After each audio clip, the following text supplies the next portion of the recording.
ಸಂತೋಷ್ ಬಿಟ್ಟು ಪ್ರಜಾಪ್ರಭುತ್ವ ರೀತಿಯಲ್ಲಿ ಬನ್ನಿ ಎಂಬ ಸಲಹೆಗಾರರಾದಂಥ ಪೊನ್ನಣ್ಣನವರು ಕೂಡ ಉಪಸ್ಥಿತರಿದ್ದಾರೆ. ಎಲ್ಲ ಮಾಧ್ಯಮ ಸ್ನೇಹಿತರೆ, ಒಂದು ಅತ್ಯಂತ ಪ್ರಮುಖವಾದಂಥ ವಿಷಯದ ಬಗ್ಗೆ ಇಲ್ಲಿ ನಾವು ಪ್ರಸ್ತಾಪ ಮಾಡಕ್ಕೆ ಬಂದಿದ್ದೇವೆ. ಯಾವ ರೀತಿಯಾಗಿ ಕೇಂದ್ರ ಸರ್ಕಾರ ಅಧಿಕಾರದ ದುರುಪಯೋಗ ಮಾಡ್ತಾ ಇರುವಂಥದ್ದು ಇಡೀ ದೇಶಕ್ಕೆ ಅದು ಜಗಜ್ಜಾಹೀರಾಗಿರುವಂಥ ವಿಚಾರ.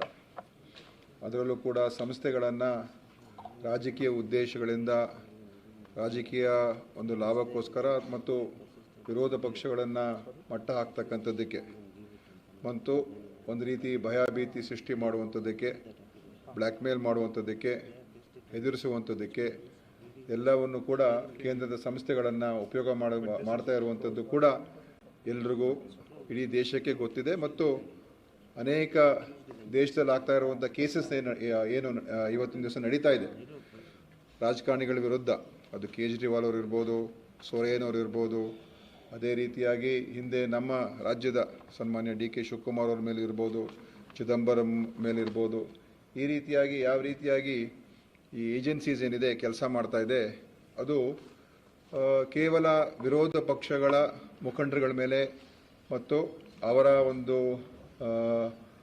ಒಂದು ರೀತಿ ಒಂದು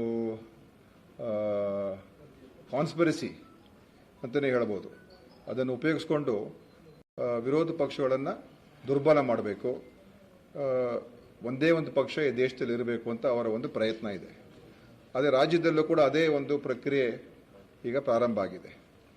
ನಮ್ಮ ಇಡಿ ಸಂಸ್ಥೆ ಮುಖಾಂತರ ಇವತ್ತು ರಾಜ್ಯದಲ್ಲಿ ಅದನ್ನು ಮಾಡೋದಕ್ಕೆ ಪ್ರಾರಂಭ ಮಾಡ್ತಾ ಇದ್ದಾರೆ. ಆದ್ದರಿಂದ ಈ ಪತ್ರಿಕಾಗೋಷ್ಠಿಯನ್ನು ನಾವು ಕರೆದಿದ್ದೇವೆ. ಈಗ ಪ್ರಥಮವಾಗಿ ನಮ್ಮ ಕಂದಾಯ ಸಚಿವರು ಕೃಷ್ಣ ಬೈರೇಗೌಡರು ಇದನ್ನು ಮಾತನಾಡ್ತಾರೆ. ಆಮೇಲೆ ಉಳಿದವರು ನಾವು ಸ್ವಲ್ಪ ಈ ವಿಚಾರದ ಬಗ್ಗೆ ನಾವು ಕೂಡ ಹೇಳ್ತೀವಿ. ಅದರಿಂದ ಈಗ ಮಾನ್ಯ ಕೃಷ್ಣ ಬೈರೇಗೌಡರು ತಮ್ಮ ಉದ್ದೇಶಿಸಿ ಮಾತನಾಡ್ತಾರೆ. ಸ್ನೇಹಿತರೆ ನಮಸ್ಕಾರ.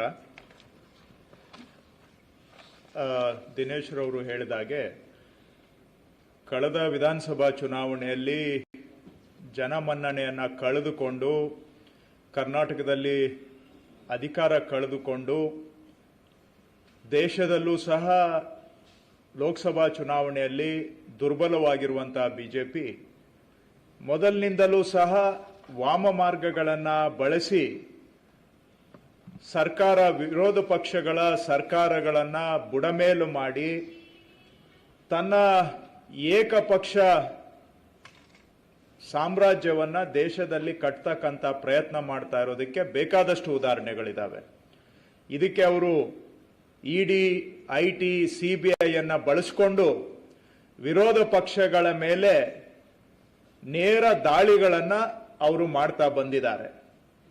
ಇಡಿ, ಐಟಿ, ಸಿಬಿಐ ಸರ್ಜಿಕಲ್ ಸ್ಟ್ರೈಕ್ ತರ ಅವರು ವಿರೋಧ ಪಕ್ಷಗಳ ಮೇಲೆ ದಾಳಿಯನ್ನ ಮಾಡ್ತಾ ಬಂದಿದ್ದಾರೆ.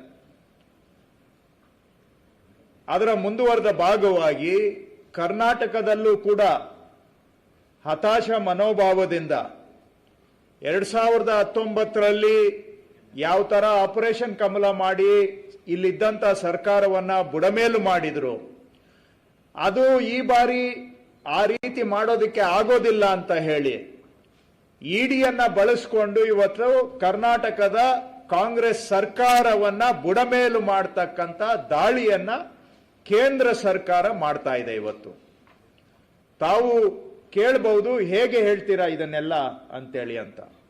ಈಗ ಏನು ಮಹರ್ಷಿ ವಾಲ್ಮೀಕಿ ಅಭಿವೃದ್ಧಿ ನಿಗಮದ ತನಿಖೆ ಇಡಿನವರು ಮಾಡ್ತಾ ಇದ್ದಾರೆ.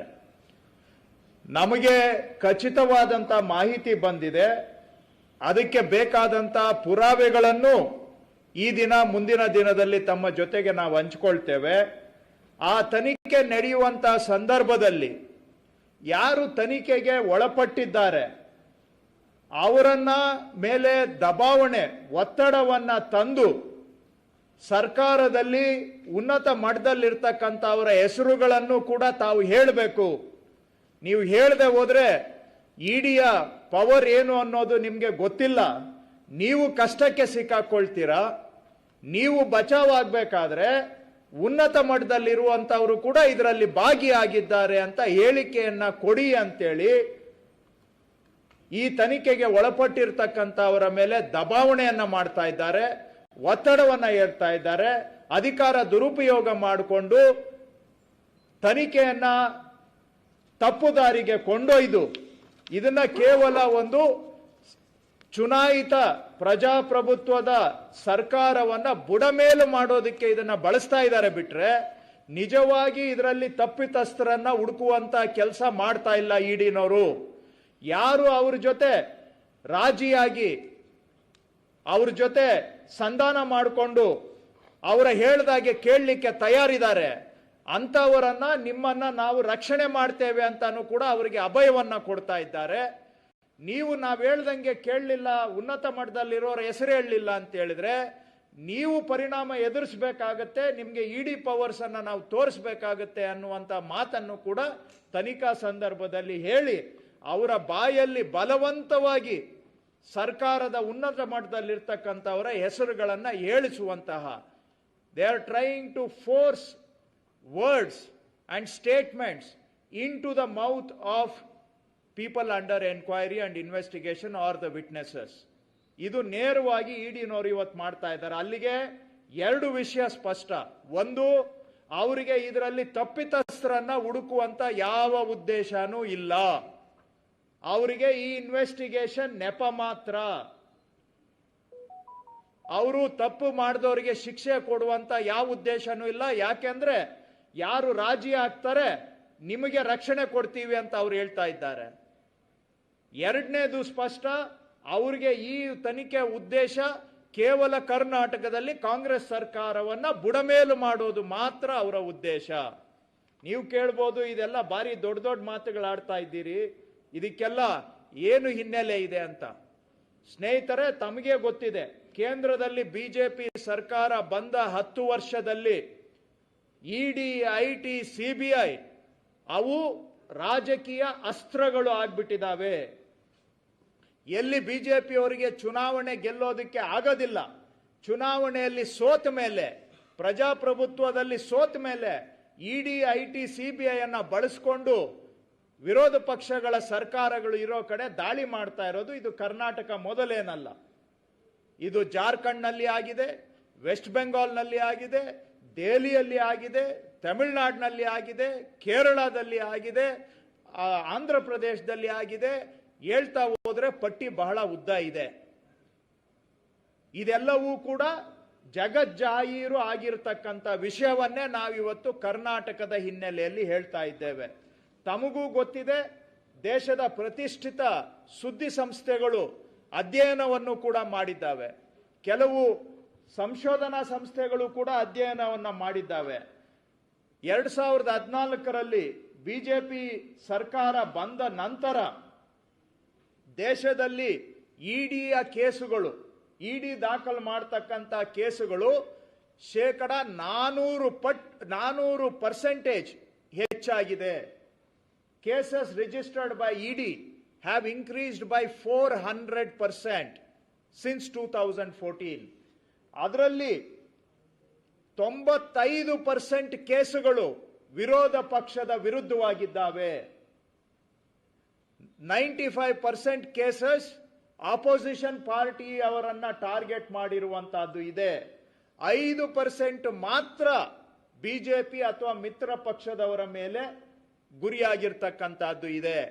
ಅಲ್ಲಿಗೆ ಇದರಿಂದ ಸ್ಪಷ್ಟ, ಏನು ನಾವು ವಾಷಿಂಗ್ ಮೆಷಿನ್ ಅಂತ ಹೇಳ್ತೇವೆ ಬಿಜೆಪಿ, ನೀವು ಆಪೋಸಿಷನ್ ಅಲ್ಲಿದ್ರೆ ನಿಮ್ಮ ಮೇಲೆ ಕೇಸು, ಬಿಜೆಪಿಗೆ ಬಂದು ಸೇರ್ಕೊಂಡ ತಕ್ಷಣ ಅಥವಾ ಮಿತ್ರ ಪಕ್ಷಕ್ಕೆ ಸೇರಿದ ತಕ್ಷಣ ಎಲ್ಲ ಖುಲಾಸೆ. ಇದಕ್ಕೆ ನಿಮಗೆ ಮಹಾರಾಷ್ಟ್ರ ಉದಾಹರಣೆ ಬೇಕಾ, ತೆಲಂಗಾಣ ಉದಾಹರಣೆ ಬೇಕಾ, ವೆಸ್ಟ್ ಬೆಂಗಾಲ್ನ ಉದಾಹರಣೆ ಬೇಕಾ, ಬಿಹಾರ್ನ ಉದಾಹರಣೆ ಬೇಕಾ, ಅಸ್ಸಾಂನ ಉದಾಹರಣೆ ಬೇಕಾ?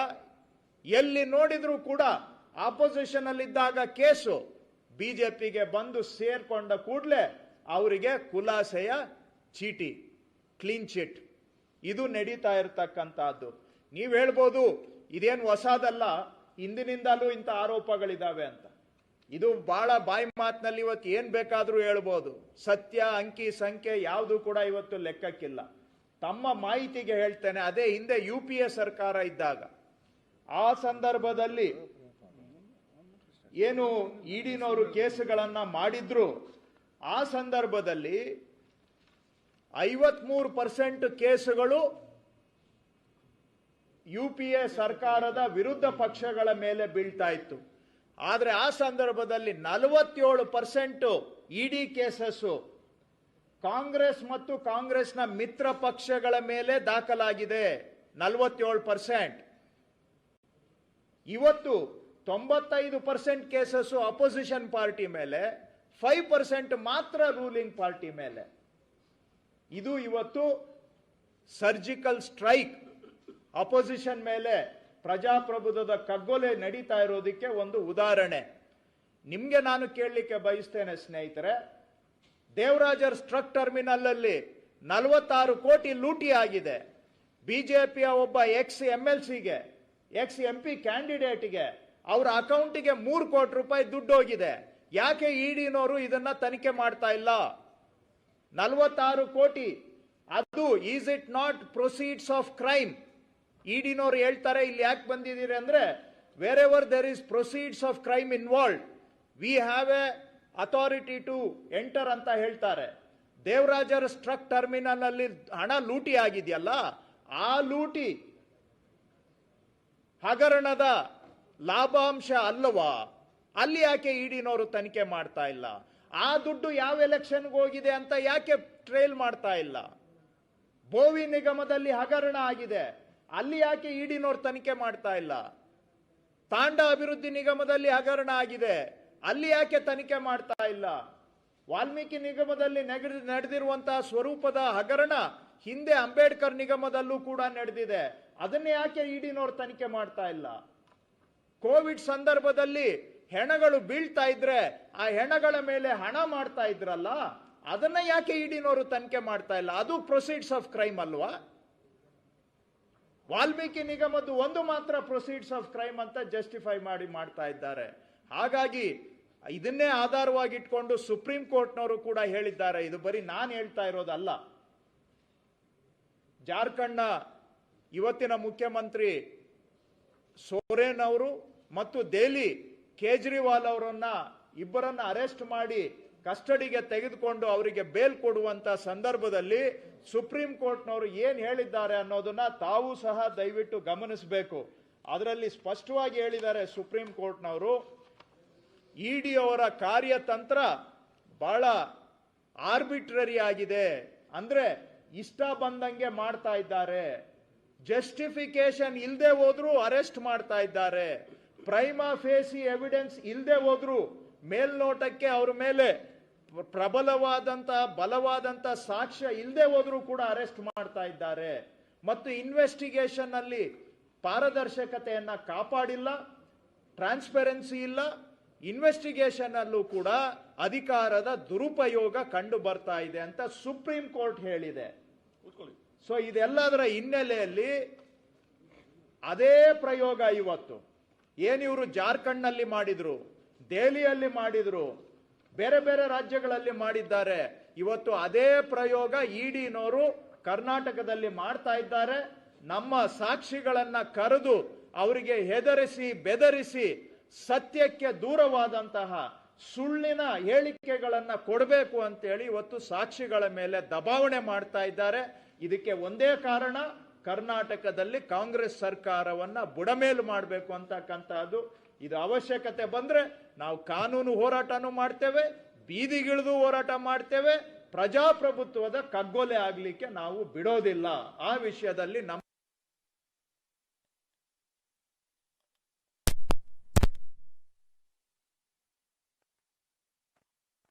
ಬಿಜೆಪಿಯವರಿಗೆ ದುರಂತ ಅಂತ ಹೇಳಿದ್ರೆ, ದೇಶದ ಜನ 2 ತಿಂಗಳ ಹಿಂದೆ ಅವರಿಗೆ ಪಾಠ ಕಲಿಸಿದ್ರು ಕೂಡ ಇನ್ನೂ ಪಾಠ ಕಲಿದೇ ಇರತಕ್ಕಂತಹದ್ದು ದುರಂತ.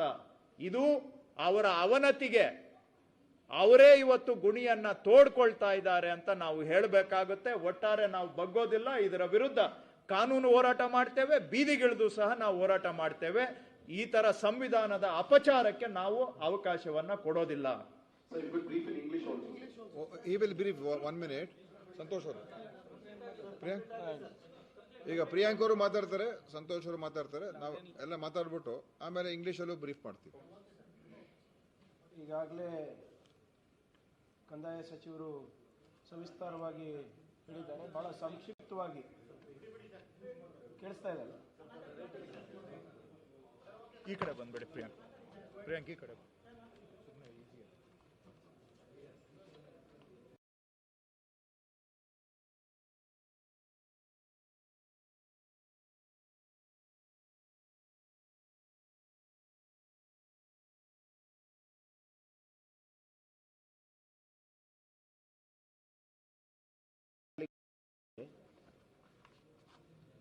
ಕೃಷ್ಣಾಜಿ ಅವರು ಹೇಳ್ದಂಗೆ ಇದು ಬಿಜೆಪಿಯವರ ಸ್ಟ್ಯಾಂಡರ್ಡ್ ಆಪರೇಟಿಂಗ್ ಪ್ರೊಸೀಜರ್. ಇದು ಯಾವಾಗ ಅವರಿಗೆ ರಾಜ್ಯ ಸರ್ಕಾರಗಳಿಂದ ಸ್ವಲ್ಪ ಏನಾದರೂ ಅವರ ಪಕ್ಷ ಮುಳುಗ್ತಾ ಇದೆ ಅಂತ ಗೊತ್ತಾದಾಗ ಕೇಂದ್ರ ಸರ್ಕಾರ ಅವ್ರ ಸಹಾಯಕ್ಕೆ ಬರ್ತಾರೆ.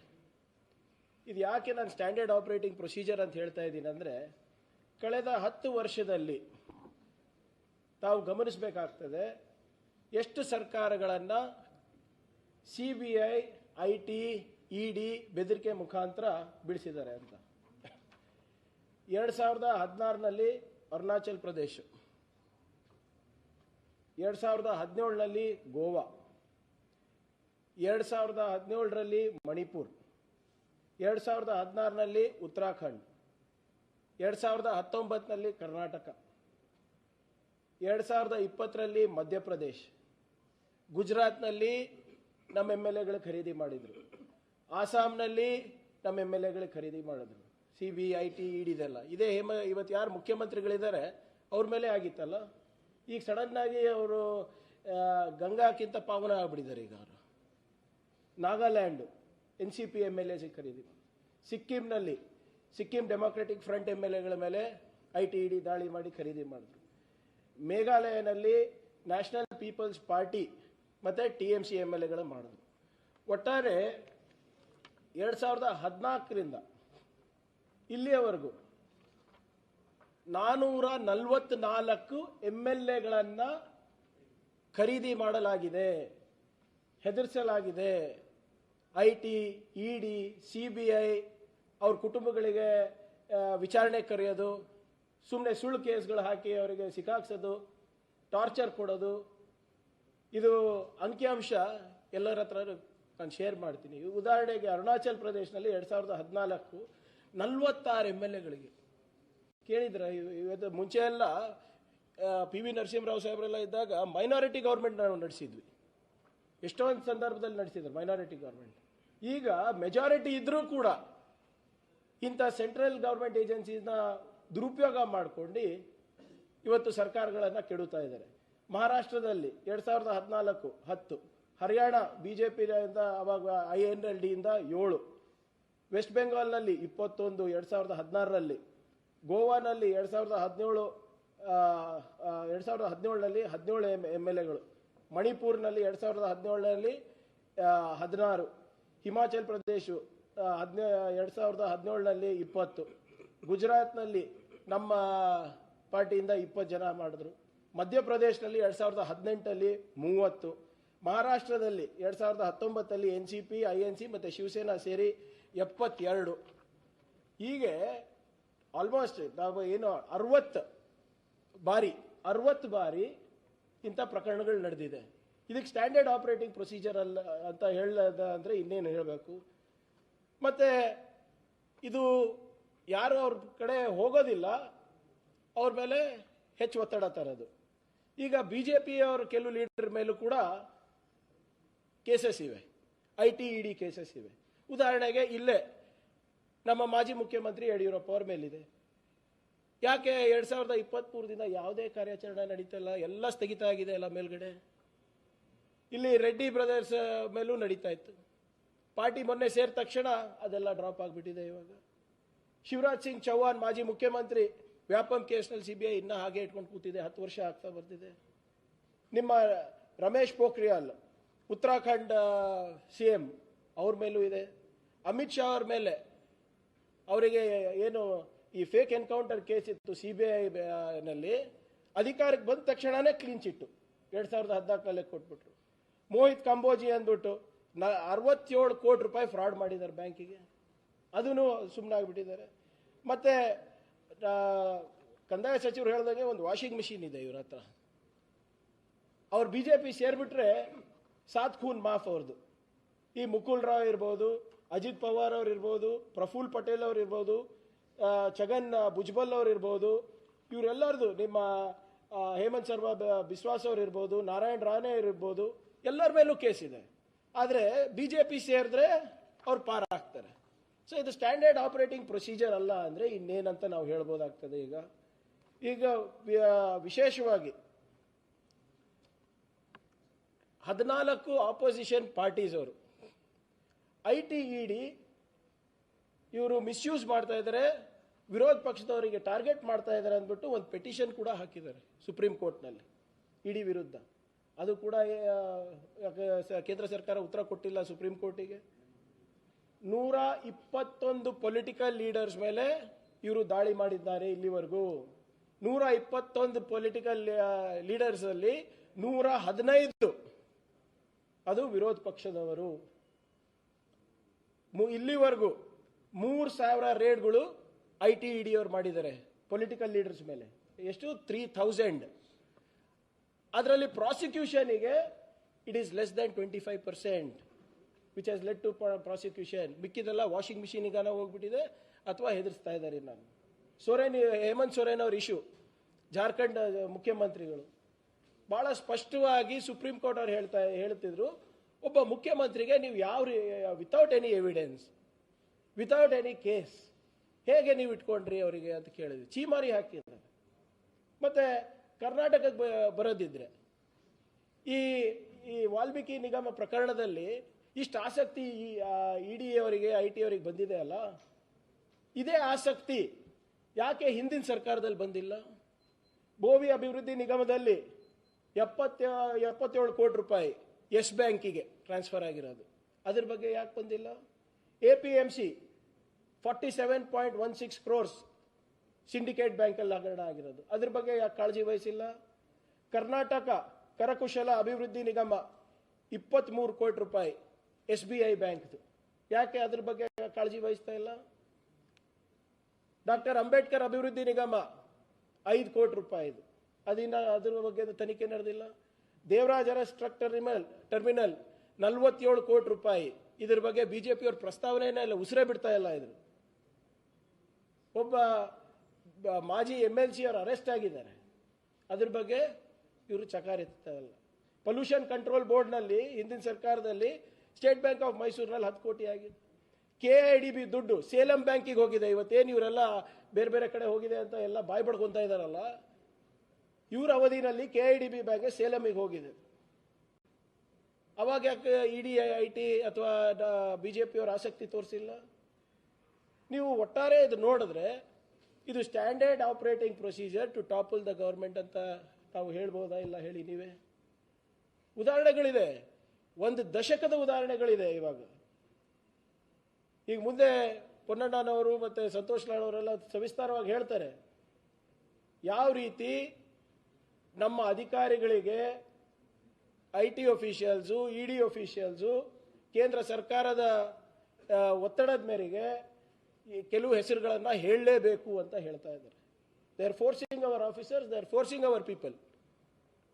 CM ಅವ್ರ ಹೆಸರು ಹೇಳಿ, ಇದು ಚುನಾವಣೆ ಖರ್ಚಾಗಿದೆ ಅಂತ ಹೇಳಿ, ಇದು ಆಂಧ್ರ ಚುನಾವಣೆಗೆ ಹೋಗಿದೆ, ಬೆಳ್ಳಾರಿ ಚುನಾವಣೆಗೆ ಯೂಸ್ ಮಾಡಿದ್ದಾರೆ, DCM ಅವ್ರ ಹೆಸರು ಹೇಳಿ, ಸಚಿವರ ಹೆಸರು ಹೇಳಿ, ಅದಕ್ಕೆ ಇದು ಒಂದು ವ್ಯವಸ್ಥಿತವಾದಂಥ ಸಂಚು ನಡೆದಿದೆ.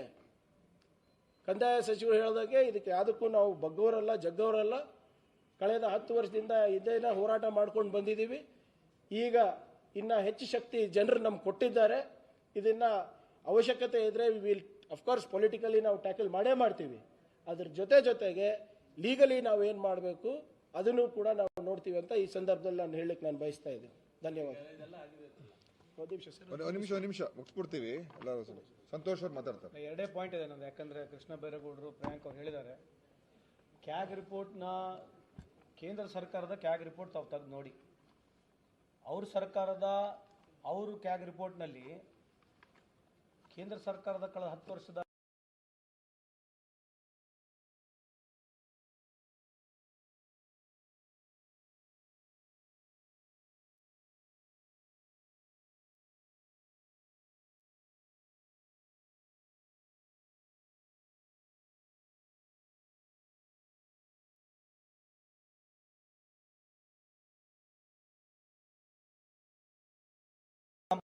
ಕಂಪ್ನಿಗಳು, ಯಾವ ಕಂಪ್ನಿ 3 ವರ್ಷ ರಿಜಿಸ್ಟರ್ ಆಗಿರತಕ್ಕಂಥ ಕಂಪ್ನಿಗಳು, ಅವರು ಎಲ್ಲಿಂದ ಹಣ ಎಲ್ಲಿಗೆ ಕೊಟ್ಟಿರ್ತಕ್ಕಂಥ ಸಂಪೂರ್ಣ ಮಾಹಿತಿ ಇಡೀ ದೇಶದ ಎದುರಿಗಿದೆ. ಇದ್ರ ಬಗ್ಗೆ ಇಡಿ ಯಾಕೆ ಕ್ರಮ ತಗೊಳ್ತಾ ಇರ್ತಕ್ಕಂಥದ್ದು ನಾನು 2 ವಿಚಾರ ಪ್ರಮುಖಗಳನ್ನ ಇಲ್ಲಿ ತಮ್ಮಲ್ಲಿ ಹೇಳಲಿಕ್ಕೆ ಇಚ್ಛೆ ಬಯಸ್ತೀನಿ. ಆಮೇಲೆ ಇನ್ನು ಮುಂದೆ ಜಾರ್ಜ್ ಸಾಹೇಬರು ಆಮೇಲೆ ಪೊಣ್ಣನವರು ಮಾತನಾಡ್ತಾರೆ. ನಮ್ಮ ಜಾರ್ಜ್ ಸಾಹೇಬರು ಬಂದಿದ್ದಾರೆ, ಅವ್ರಿಗೂ ಸ್ವಾಗತ ಕೋರಿ ಅವರು ಮಾತನಾಡ್ತಾರೆ.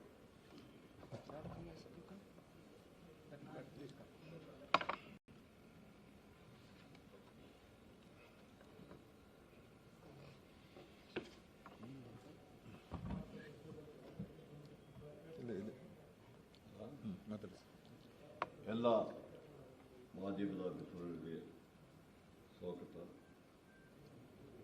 ಈಗಾಗಲೇ ನನ್ನ ಸಹೋದರಿಗಳು ಕೃಷ್ಣ ಬೈರೇಗೌಡರು, ಪ್ರಿಯಾಂಕ ಅವರು, ಸಂತೋಷ್ ಗೌಡ ಅವರು ಈಗಾಗಲೇ ಮಾತಾಡಿದ್ದಾರೆ. ನಾನು ಒಂದು ವಿಚಾರ ಹೇಳಲಿಕ್ಕೆ ಇಷ್ಟಪಡ್ತೀನಿ. ಯಾವುದೇ ಹಗರಣ ಆಗಲಿ, ಯಾವುದೇ ರೀತಿ ಆಗಲಿ, ನಮ್ಮ ಸರ್ಕಾರ ನಿಷ್ಪಕ್ಷಪಾತ ತನಿಖೆ ಮಾಡ್ತೀವಿ. ಯಾರು ತಪ್ಪಿತಸ್ಥರು ಕಂಡ್ರು ಸಮೇತ ಅವ್ರ ಮೇಲೆ ಕ್ರಮ ತೆಗೆದುಕೊಂಡು ಹಿಂಜರಿದರು. ಈಗ ನಮ್ಮ ನಾಗೇಂದ್ರ ಅವರು ನಮ್ಮ ಸಚಿವ ಸಹೋದರಿಗಳಾಗಿ ಯಾವಾಗ ಆರೋಪ ಬಂದ ಕೂಡಲೇ ಅವರು ಆರೋಪಿ ಆಗೋದಿಲ್ಲ. ಅದಕ್ಕೆ ಈಗ ತನಿಖೆ ನಡೀತಾ ಇದೆ. ಅವರು ಸ್ವಯಂ ಇಚ್ಛೆಯಿಂದ ರಾಜೀನಾಮೆ ಕೊಟ್ಟಿದ್ದಾರೆ. ಏನು ಉದ್ದೇಶ? ನಾನು ಮಂತ್ರಿಯಾಗಿ ಯಾವುದೇ ಈ ಒಂದು ತನಿಖೆಯಲ್ಲಿ ಅಡ್ಡ ಬರಬಾರ್ದು, ಹಸ್ತಕ್ಷೇಪ ಮಾಡುವ ಉದ್ದೇಶದಿಂದ ಅವರು ರಾಜೀನಾಮೆ ಕೊಟ್ಟಿದ್ದಾರೆ. ಇವತ್ತು ತಮಗೆ ಗೊತ್ತಿದೆ, ಇದು ಬಂದ ಕೂಡಲೇ ನಾವು ಮುಖ್ಯಮಂತ್ರಿಯವರು SITನ ಸ್ಥಾಪನೆ ಮಾಡಿ ಇದಕ್ಕೆ ತನಿಖೆ ಮಾಡಿ ಆದೇಶ ಮಾಡಿ, ನಂತರ ಬ್ಯಾಂಕ್ಗಳು ಇದರಲ್ಲಿ ಇನ್ವಾಲ್ವ್ ಆಗಿರೋದಕ್ಕೋಸ್ಕರವಾಗಿ ಬ್ಯಾಂಕ್ ಅವರ ಒಂದು ಕಂಪ್ಲೇಂಟ್ ಮೇಲೆ CBI ಬಂದಿದೆ. CBI ಬಂದ ಮೇಲೆ ED ಅವರು ಬಂದಿದ್ದಾರೆ. ಇದರಲ್ಲಿ SIT ಅವರು ತನಿಖೆ ಮಾಡುವಾಗ ಅವರು ಅರೆಸ್ಟ್ ಮಾಡಬೇಕು ಅಥವಾ CBI ಅರೆಸ್ಟ್ ಮಾಡಬೇಕು, ನಂತರ ED ಅವರು. ಈ CBI ಸಮೇತ ಇಲ್ಲಿ ತನಕ ಯಾರನ್ನ ಅರೆಸ್ಟ್ ಮಾಡಬೇಕು ತನಿಖೆ ಮಾಡ್ತಾರೆ. ತನಿಖೆ ಮಾಡಿಬಿಟ್ಟು ಯಾರಾದ್ರು ತಪ್ಪಿತಸ್ಥರು ಕಂಡ್ರೆ ಅವ್ರನ್ನ ಅರೆಸ್ಟ್ ಮಾಡ್ತಾರೆ. ಇದು ಈಗಾಗಲೇ ನನ್ನ ಸಹೋದರಿಗಳ ಇದು ರಾಜಕೀಯದ ದುರುದ್ದೇಶದ ಈ ಒಂದು BJP ಕೇಂದ್ರ ಸರ್ಕಾರದ ಆದೇಶದ ಮೇಲೆ ಹೇಳ್ಬೋದು. ತಾವು ನೋಡಿರ್ಬೋದು, ಇದೊಂದೇ ಇನ್ಸಿಡೆಂಟ್ ಅಲ್ಲ, ಸಾಕಷ್ಟು ಇದರಲ್ಲಿ CBI ಮತ್ತು EDನ ಮಿಸ್ಯೂಸ್ ಮಾಡಿದ್ದಾರೆ. ಇವರು ಪ್ರಜಾಪ್ರಭುತ್ವದಲ್ಲಿ ನಂಬಿಕೆ ಇಲ್ಲ, ಇವರಿಗೆ ಫಾಸಿಸ್ಟದಲ್ಲೇ ನಂಬಿಕೆ ಹೆಚ್ಚು. ಸುಳ್ಳನ್ನು 100 ಸತಿ ಹೇಳಿ ಅದಕ್ಕೆ ಪ್ರಚಾರ ಕೊಟ್ಟು ಸತ್ಯ ಅಂದೋಳುವಂಥ ಒಂದು ವಿಚಾರ ಮಾಡ್ತಾರೆ. ಇವತ್ತು ನಮ್ಮ ರಾಜ್ಯದ ಜನತೆ ಸಿದ್ದರಾಮಯ್ಯಜಿಯವರ ನಾಯಕತ್ವದ ಕಾಂಗ್ರೆಸ್ ಪಕ್ಷಕ್ಕೆ ಅತ್ಯಂತ ಬಹುಮತದಿಂದ ಅವ್ರನ್ನ ಆರಿಸಿ ನಮ್ಮ ಸರ್ಕಾರ ಬಂದಿದೆ. ಬಹುಶಃ ನಮ್ಮ ಸರ್ಕಾರದ ಕಾರ್ಯಕ್ರಮಗಳು ಅವರಿಗೆ ಸಹಿಸಲಿಕ್ಕಾಗ್ತದೆ. ಈಗಾಗಲೇ ರಾಷ್ಟ್ರ ಮಟ್ಟದಲ್ಲಿ 400ಕ್ಕಿಂತ ಹೆಚ್ಚು ಸ್ಥಾನ ಗೆಲ್ತೀವಿ ಎಂಬ ದೊಡ್ಡ ಘೋಷಣೆ ಇಡೀ ರಾಷ್ಟ್ರದಲ್ಲಿ ಎಲ್ಲ ಓಡಿಯಾಡಿ ಈಗ ಎಷ್ಟು ಬಂದಿದೆ ಅಂತ ಎಲ್ಲರಿಗೂ ಗೊತ್ತಿದೆ, 240 ಬಂದಿದೆ. ಬೇರೆ ಪಕ್ಷದವರ ಬೆಂಬಲ ತಗೊಂಡು ಇವತ್ತು ರಾಷ್ಟ್ರದಲ್ಲಿ ರಾಜ್ಯಭಾರ ಮಾಡ್ತಿದ್ದಾರೆ. ಬಹುಶಃ ಮೊನ್ನೆ ತಾನೇ ಒಂದು ಉಪಚುನಾವಣೆ ಆಯಿತು, ಲೋಕಸಭೆ ಬಿಡಿ, ಮುಂದೆ ರಾಜ್ಯಗಳಲ್ಲಿ 13 ಉಪಚುನಾವಣೆ. 10ರಲ್ಲಿ ನಮ್ಮ ಇಂಡಿಯಾ ಗಠಬಂಧ 13ರಲ್ಲಿ 10 ಬಂದಿದೆ. 2 ಮಾತ್ರ BJP ಬಂದಿದೆ, ಇನ್ನೊಂದು ಇಂಡಿಪೆಂಡೆಂಟ್ ಗೆದ್ದ. ಬಹುಶಃ ಇದನ್ನೆಲ್ಲ ನೋಡಿ ಬೇರೆ ಯಾರಾದರೂ ಆಗಿದರೆ ನಮಗೆ ಜನ ತಿರಸ್ಕಾರ ಮಾಡ್ತಿದ್ದಾರೆ ಅಂತ ತಿಳ್ಕೊಂಡು ಅದನ್ನು ತಪ್ಪುಗಳನ್ನು ಸರಿ ಮಾಡಲಿಕ್ಕೆ ಪ್ರಯತ್ನ ಮಾಡ್ತಾರೆ ಹೊರತು ಮತ್ತಷ್ಟು ತಪ್ಪುಗಳನ್ನು ಮಾಡ್ತಾ ಇದ್ದಾರೆ. ಚುನಾಯಿತ ಒಂದು ಸರ್ಕಾರಗಳನ್ನು ಯಾವ ರೀತಿಯಲ್ಲಿ ಬೀಳಿಸ್ಬೋದು, ಇದಕ್ಕೆ ಬಹುಶಃ ಇವತ್ತು ಸಂಸ್ಥೆಗಳನ್ನು ದುರುಪಯೋಗ ಮಾಡುವಂಥ ಕೆಲಸ ಮಾಡ್ತಿದ್ದಾರೆ. ಬಹುಶಃ ಯಾವುದೇ ಸಂಸ್ಥೆ ತಮಗೆ ಗೊತ್ತಿದೆ, EDಗೆ ಅವರಾಗಿ ಅಫಿಷಿಯಲ್ ಸ್ಟೇಟ್ಮೆಂಟು ಇಲ್ಲಿ ತನಕ ನಮ್ಗೆ ಗೊತ್ತಿರೋ ಕೊಟ್ಟಿಲ್ಲ. ಪ್ರತಿ ದಿವಸ ಬರ್ತಾ ಇದೆ ಲೀಕ್ ಅವ್ರು ಮಾಡ್ತಾರೋ ಅಥವಾ ಇದೆಯಲ್ಲ, ನಾನು ಹೇಳಿದೆಲ್ಲ ರೂಮರ್ ಮಿಲ್ ನೋಡಿ ಅಧಿಕೃತವಾಗಿ ಬಿಡುಗಡೆ ಮಾಡಿದ್ರೆ, ನಾನು ನೋಡಲಿಲ್ಲ, ಬಿಡುಗಡೆ ಮಾಡಿದ್ರೆ ಎಲ್ಲ ಕೇಸ್ಗಳಲ್ಲಿ ಯಾಕೆ ಮಾಡ್ತಾ ಇಲ್ಲ? ಈಗಾಗಲೇ ಕೆಲವು ಕೇಸುಗಳನ್ನ ನಮ್ಮ ಪ್ರಿಯಾಂಕ್ ಖರ್ಗೆ ಅವರು ಹೇಳಿದ್ದಾರೆ. ಅದರಲ್ಲೆಲ್ಲ ಅಧಿಕೃತವಾಗಿ ಬಿಡುಗಡೆ ಮಾಡ್ತಿದ್ದಾರೆ. ಪ್ರಶ್ನೆ ಇಲ್ಲಿ ಮಾತ್ರ ಈ ಕೇಸಿಗೆ ಮಾತ್ರ ಯಾಕೆ ಮಾಡ್ತಿದ್ದಾರೆ? ಅದಕ್ಕೆ ನಾವು ಹೇಳ್ತೇವೆ, ರಾಜಕೀಯ ದುರುದ್ದೇಶದಿಂದ ಇದನ್ನು ಮಾಡ್ತಿದ್ದಾರೆ. ನಾವು ಕರ್ನಾಟಕದ ಜನತೆ ಆಶೀರ್ವಾದದಿಂದ ಇವತ್ತು ಅಧಿಕಾರದಲ್ಲಿ ಬಂದಿದ್ವಿ, ಒಳ್ಳೆ ಕಾರ್ಯಕ್ರಮವನ್ನು ಕೊಟ್ಟಿದ್ವಿ. ಬಹುಶಃ ನಾನು ಅವರಿಗೆ ಏನು ಹೇಳ್ತಾ ಇದ್ದೀನಿ ಅಂತ ಹೇಳ್ಬಿಟ್ರೆ, ನಿಮ್ಮ ಕಾರ್ಯಕ್ರಮಗಳು ಜನಕ್ಕೆ ಇವತ್ತು ತಿರಸ್ಕಾರ ಮಾಡಿದ್ದಾರೆ. ನಿಮ್ಮ ರಾಷ್ಟ್ರವನ್ನು ವಿಭಜನೆ ಮಾಡೋದು, ಒಂದು